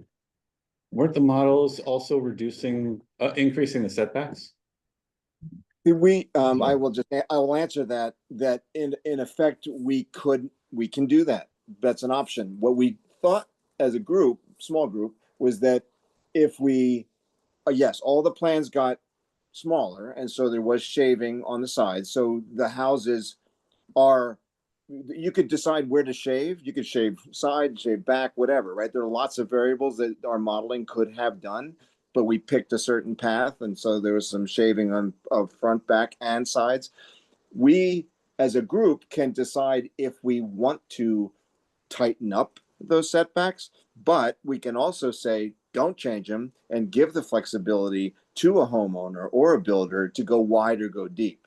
So at the moment, even though we have made adjustments to the plans that are increasing or narrowing the houses, which you are visually seeing, we also can decide to allow the flexibility and not change the setbacks. So that's on the table. We did not, we had it listed in the chart, but essentially it's we have to decide if we actually want to add that as an additional limitation or not. And I understand why it's nice to have flexibility. The thing is, I mean, when people look at a house visually, if the setbacks aren't changing, then visually has anything changed, except for a couple of feet on the height. So if the setbacks are still the same they were before, but now the house is being reduced in the back, which that they aren't seeing from the front. So the house starts looking like the exact same it was before. Generally, if you reduce the height, by default, you're going to reduce the width. Well, I mean, a couple of feet, Yeah. reduce a couple of feet, and you still have the same allowable setbacks. You might very well, like always, go build out to the full setback. Then it'll just look the same, Bill. So that's interesting information. So you're saying if we reduce the height of the building, the architect's probably gonna reduce the Well, width. unless they change the design of the front, typically you bring down the height, you're changing the pitch, you're narrowing it slightly. I don't know. It Or seems you like, can rotate, or you'll seems like rotate the the builders now are Hold on, John. maxing out Width, the setbacks Yeah. all the time, right? Yeah, They build they right are. up to the yes, setbacks. yes. So I don't see anything that's gonna change that, unless but that we- would change unless we that would put some change the real- models they come up Unless with. before some lot coverage changes, But wouldn't There that, isn't.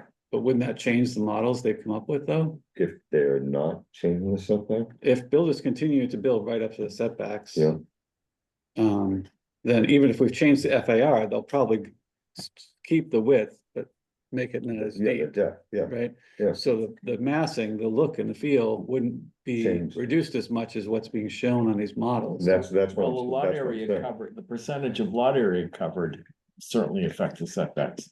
Well, but that could just affect the setback in the back. Well, it Yeah. depends on where, but it will affect the setbacks all around. I mean, if we're looking to change the visual bulk, I don't see how we can get away from not changing the setback. Well, if you change the FAR and it's reduced and the whole house gets reduced, it's not gonna look the same. You might have, you don't view these houses straight in elevation. You see them in three dimensionally, Yeah. you drive by or you can walk. Also, the Through height the was the neighborhood. number one And the thing height is people gonna- objected to. The height is based, if you have. So what we did last time, we went from, and this was partially to encourage renovations, but the typical sixties colonial is 24 feet deep. Mhm. And you put a 7/12 pitch roof on that, Mhm. that's about 7.5 to 8 feet high. Mhm. Well, then those houses grew to 28 feet, they grew to 32 feet. You put that same roof on it, it's now 3.5 feet high. Mhm.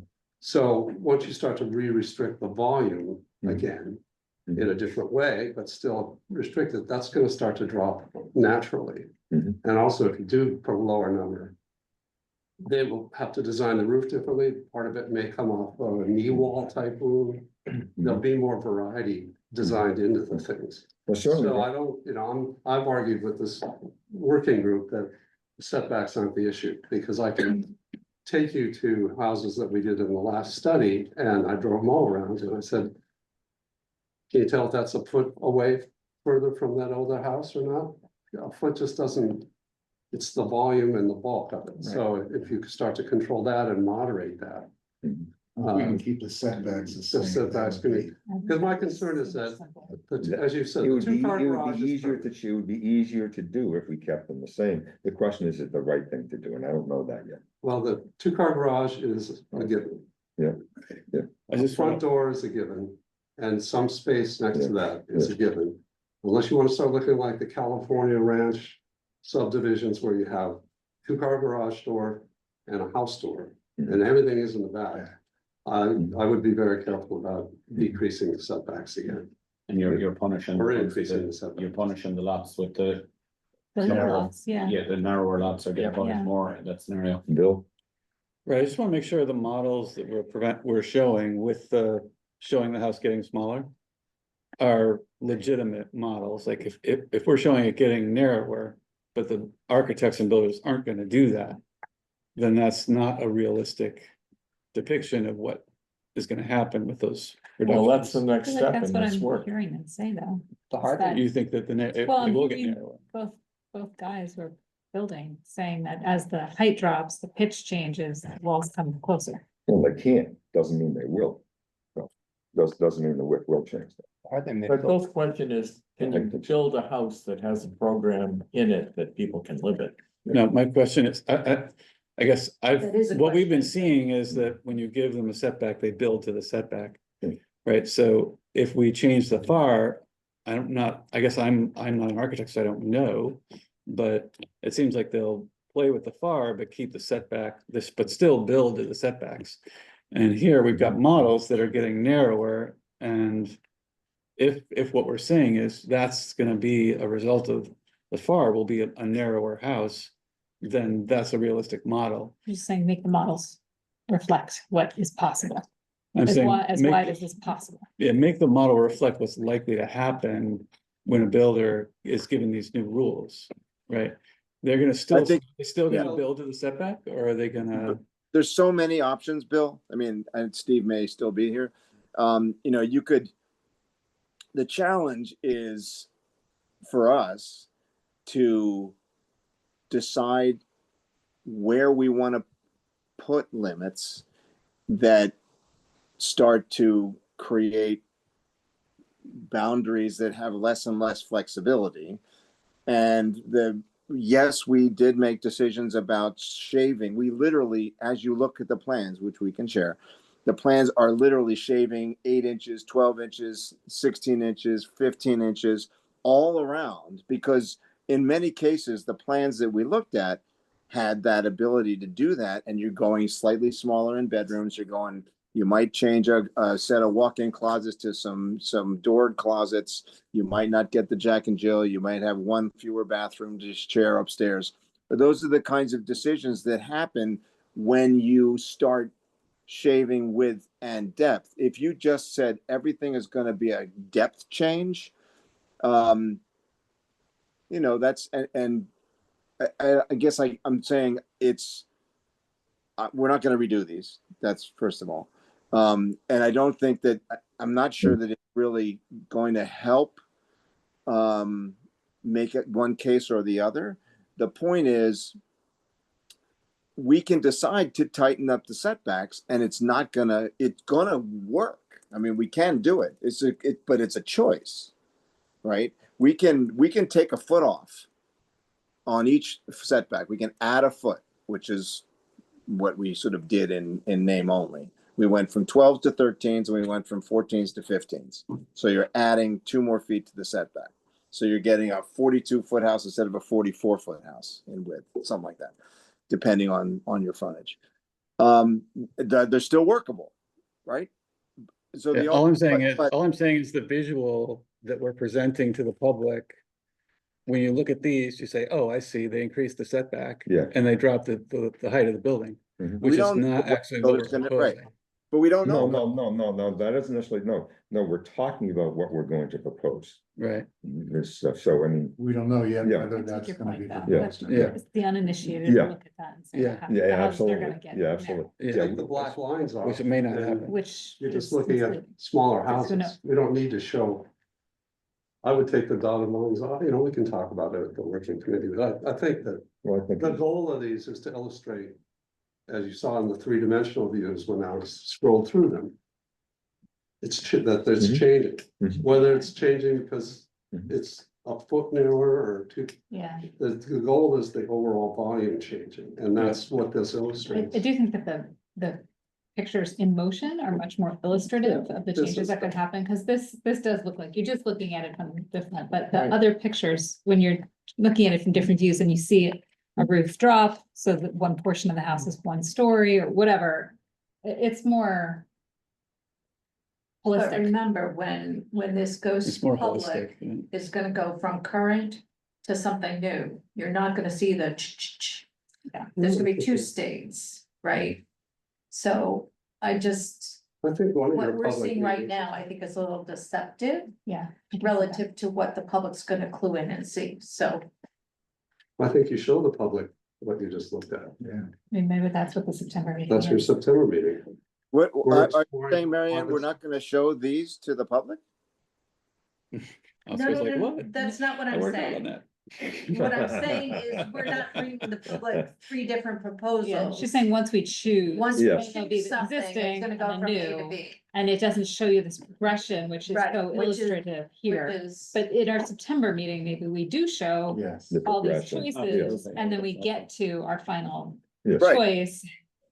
yes, Yeah. I think this is a study to see what feels tolerable or what feels like you're making and it's all a balance, you know, we have, what is tolerable by the community and by, the group and who's voting and all that. I mean, how much do we want to push down and what is the impact on the financial, and Yes. for, workable? but if we're not, blah, blah, I mean, blah. but if we approach September 15th and somehow our list committee comes, we're not gonna change the setbacks, then those models have to reflect and not changing the setback. I Um, don't no. know about that. disagree, I don't know about disagree. that. No, if the setbacks haven't changed, then the visuals we show the public have to show with setbacks not changed. What these representations are showing us is how bulk is changing. Right. Whether the bulk is changing on the sides or changing front to Right. back, the bulk is changing. So I'm not sure that, first of all, you know how many hours went in? I mean, we'd have to basically give them another 50% fee to. I know, I understand it. What I'm saying is if I'm sitting in the public, I'm sitting in the audience, I'm looking at this thing. And if I see the width change, here's what we're gonna do. I expect the width is gonna change. Well, we could gotta just, make we that could clear. mark out the setbacks, the side setbacks on the map. So that you could show what is possible still. And you could just show then you're seeing the house bulk changing and Well, you can say it's gonna change in multiple different ways, but here are the setbacks, here's the area you have to work with. Mo? The setbacks have to do with how close the house is to either edge, Mhm, any of the edges of the lot. mhm. Yeah. We're talking about the bulk. So I'm there's just no saying- need to I'm just mess saying- with. The It distinct just needs setbacks. it needs a footnote or something to say this is not a setback change, it's just a architect's decision. Just the, It how also to make the simplifies forward. the process Yeah. because we're not introducing Problem is one of the perception. problems of changing setbacks for folks. I as well. completely agree that it's easier for us not to change the setbacks. I completely agree with that. Yeah. But the issue, the bulk is people driving by and saying, that's what they're seeing. They're seeing the bulk. They're seeing the houses. They're so close. It's so close to my house.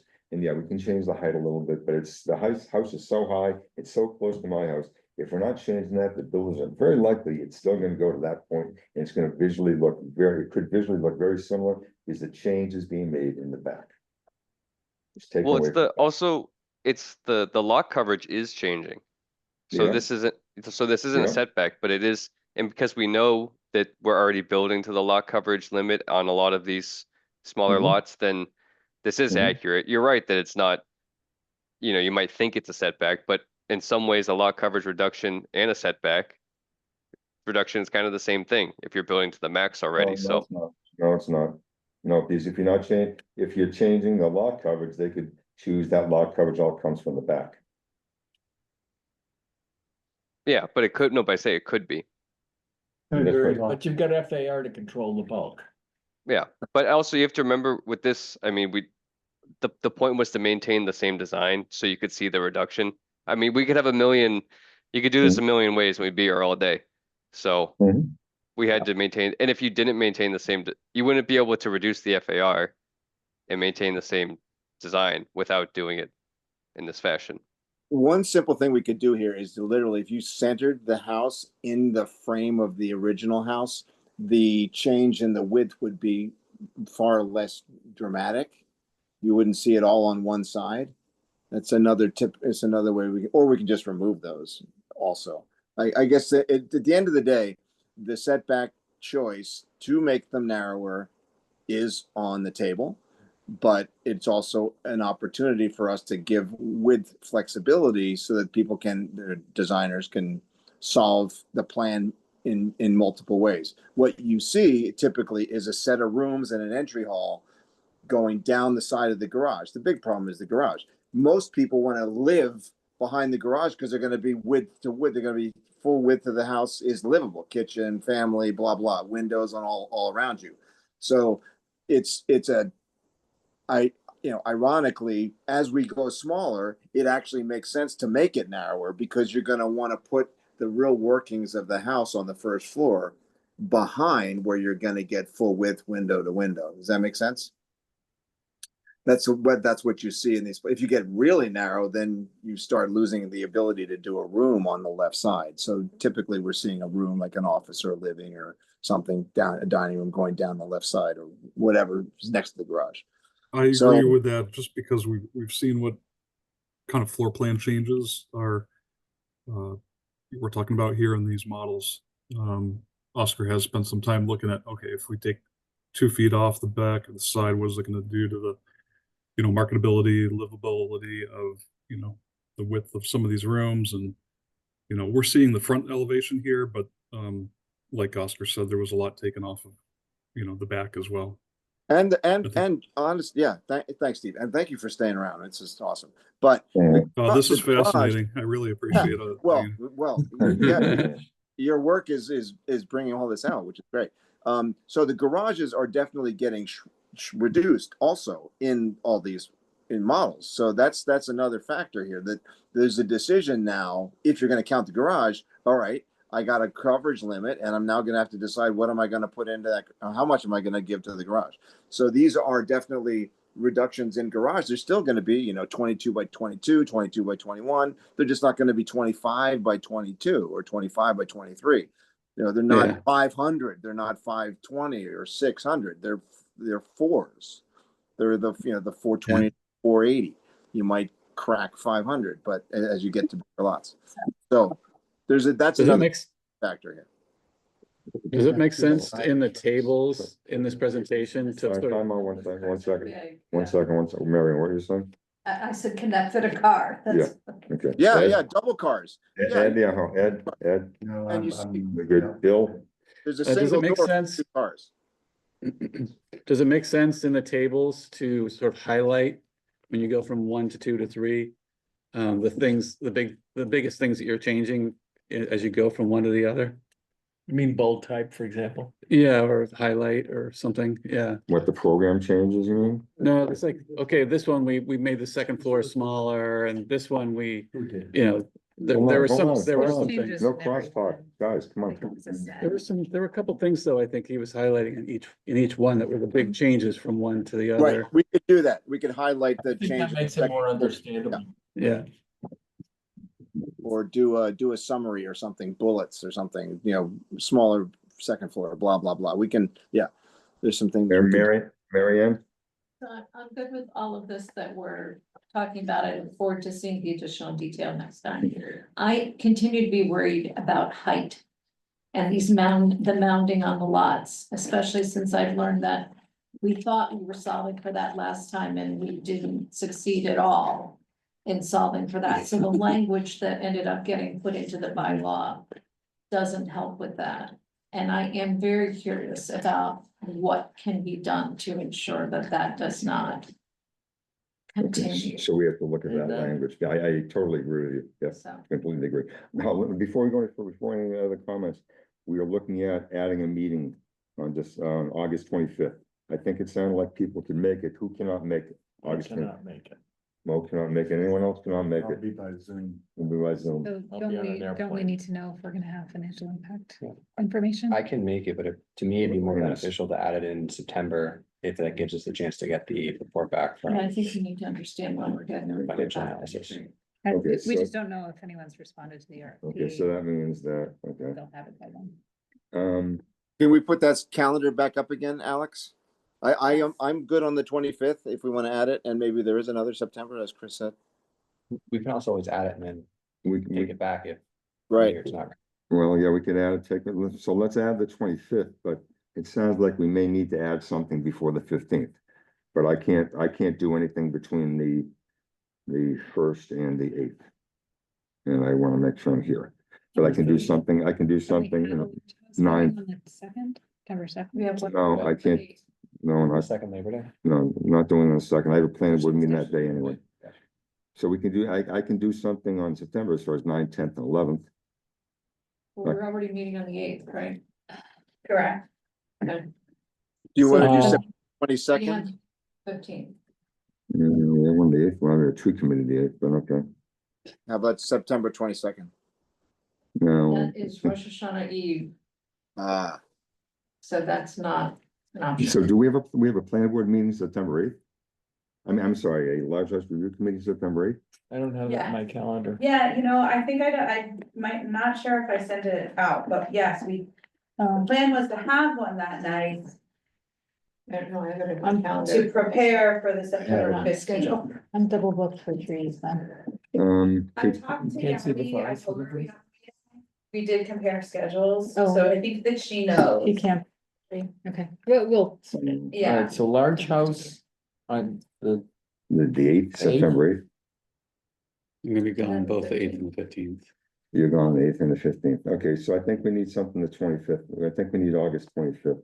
And I understand, Doesn't make sense, I doesn't don't make know if sense? it makes Because sense we to don't me. have the financial We aspect, don't you mean? have- We'll put it Maybe on we there can as put it on there. potential. We'll I'll see put what we it get as a for placeholder. RFPs. We'll see where they stand, and if it makes sense to have the meeting, then we can have it. And if All it right, doesn't, so then we'll we'll hold- cancel. And the 15th is not set in stone for the public meeting either yet. I'm not setting in stone, but yeah, we're yeah, publicized, so- yeah. Should Yeah, we can s- always- 22nd, the public? You can't do it on the 22nd. Oh, sorry, you said, no, sorry. I'm coming back on the 15th, so I could be there on the It would have 16th. to move out to the 29th, I think. Oh, Okay. we're supposed to present to the planning board on the 16th? Yeah, we have things coming up. It's gonna be hard to move. It's gonna be hard to move some of these things. More than a week. We can move that if we have to. We can move it. yeah, I do think that this is also, for what it's worth, I think based on getting into the planning board in order to make an annual town meeting. Mhm. I don't think, I did the schedule out, it doesn't give us as much time as you might think to be on the special, Mhm, but might give us like a meeting. mhm. Might need Gives you a it. little more. So Well, we can keep that in mind, this was like the soonest schedule. okay, so we're on September 8th. I think we have to keep something on August 25th. I put a hold on. Put a hold for I'll August send 25th. our hold tomorrow to the Yeah. group, and I'll make sure September 8th is in the calendar. So, okay, is that the only thing we- that changed at this moment? Can we, Anything else? September 30th, that's a Tuesday. Anybody have any issues with Tuesdays? It I doesn't look, can't- there doesn't seem to be a select board or planning board that I have on my calendar. It's on the 30th. Well, there's definitely, Tuesday, the 30th. the only select board meeting I have down is the 9th. Mary Ann, do you have anything? Cause I don't have anything on the 16th, 23rd or 30th. Oh, no, cause we moved our meeting on the 23rd to the 24th. Yeah. again. What do we have on the calendar for actually handing our next public meeting after the 15th? Currently, the spot was November 3rd. Okay, and so obviously, we're not handing it off to the planning board until after then, but we do want to meet with them before then. I mean, I'm good with the 30th myself, I'm good with that. 30th of what? Well, it's 30th September, but that isn't, we're not changing the public hearing to them, I'm not sure. So you're just talking about another meeting, you're just talking about another meeting, Oscar, right, to try to. Yeah, just trying to, well, I don't know where if we're gonna push back on that third. We certainly need something before the 15th, we always need something between the 15th and the 3rd, and we need enough something between that as well. I'm good with adding something on the 30th.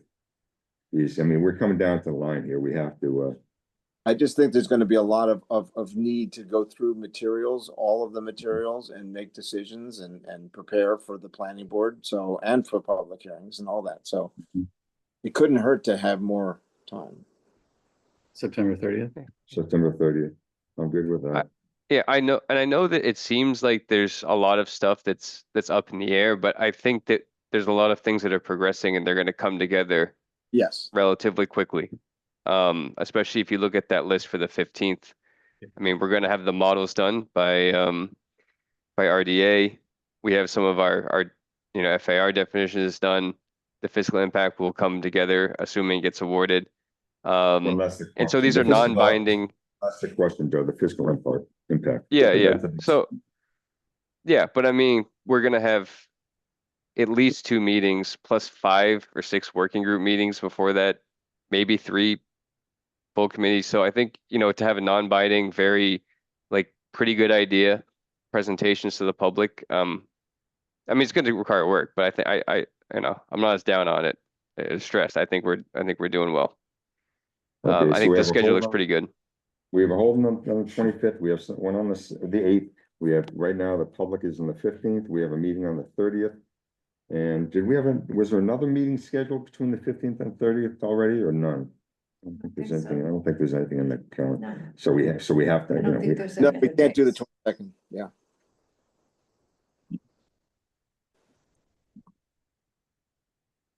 Okay. Can these meeting dates be put down on electronic paper and distributed to Yes, everybody? Yeah, Alice Alice is gonna send them out. Yeah. Yeah, I'm gonna send an invite and then I'll also send an email with the revised schedule. All these So you'll have dates. Yeah, so you'll have it in Okay. both places. Perfect. Okay. Is there anything else tonight? I move to adjourn. Second. Okay, Heidi, Yes. Bill, Yes. Chris, Yes. Paul, Yes. Marianne, Yes. Ed, Yes. Mo, Yes. Joe, Yes. Jean, She's gone.